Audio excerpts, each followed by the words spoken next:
Surau pula kali ni nak dirobohkan. Usia surau ni dah 40 tahun dah. Surau Al-Karamah. Kat sini pun diorang nak gunakan order 89 untuk merobohkan surau. Baju dekat tempat ni nak robohkan surau ni sebab kawasan ni nak dibuat jalan.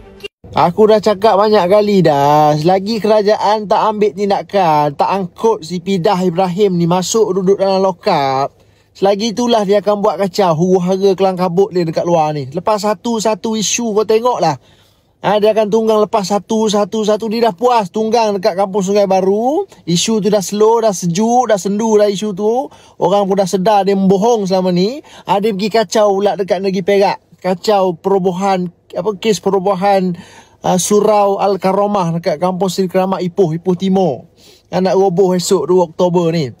Duk menjerit-jerit macam orang gila kau tahu dekat negeri orang. Terang-terang Sultan Nazrin, Sultan kesayangan rakyat negeri Perak dah titah 2021 dulu. Baginda perkenan tangguh roboh surau sehingga surau baru siap bina baru roboh. Awal tahun 2024, surau baru menggantikan Surau Al-Karamah ni dah siap elok, cantik lengkap segala kelengkapan. Hasil usaha Majlis Agama Islam Adat Melayu Negeri Perak MIPK untuk kegunaan karya-karya semua benda dah settle dah pun. Dah siap elok dah cantik dah. Jabatan Kuasa Fatwa Negeri Perak pun dah bagi kebenaran boleh robohkan surau sebab dah ada surau baru.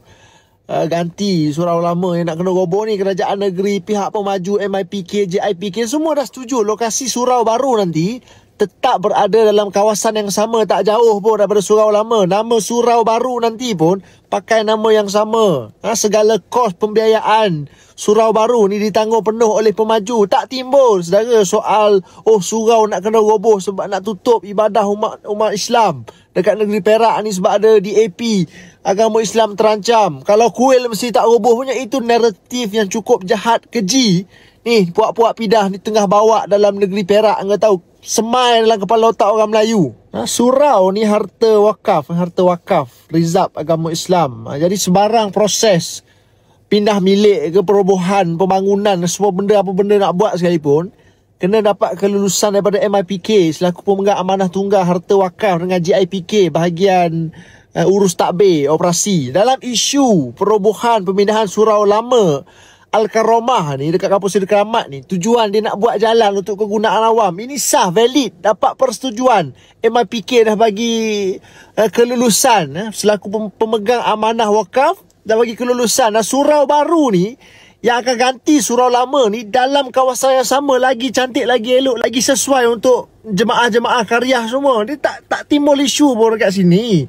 Dia lain kalau MIPK, JIPK tak bagi kelulusan tapi pemaju tetap buat kepala dia robohkan surau lama ni, itu baru boleh kau lawan. Sebab melanggar enakmen pentadbiran agama Islam. Tiba-tiba kau bayangkan tak ada angin, tak ada ribut.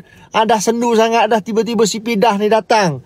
Main persepsi agama Islam dekat negeri Perak ni seolah-olah tertindas. Seolah-olah Menteri Besar Perak ni gagal jaga urusan agama Islam. Padahal kau tengok kerajaan Perak, MB Sarani ni dah keluar belanja besar pembangunan Islam bagi kepada JIPK. Segala macam bantuan untuk masjid, surau, elang, guru-guru kafar, sekolah tahfiz, kebajikan asnaf, zakat, semua dapat peruntukan besar, elok, sistematik, cantik, tak ada masalah. Orang negeri Perak pun tak kecoh. Tiba-tiba dia orang luar datang nak buat kalut dekat sini.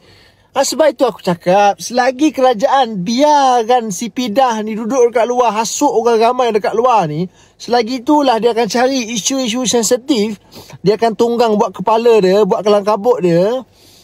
Lepas satu-satu kau tengoklah, lepas ni settle isu Surau Al-Karamah ni, dia akan pergi ni tempat lain, dia akan cari lagi isu-isu lain. Kau jangan terkejut kalau satu hari nanti jamban rumah kau pun ni datang buat kelang kabut, kau tahu.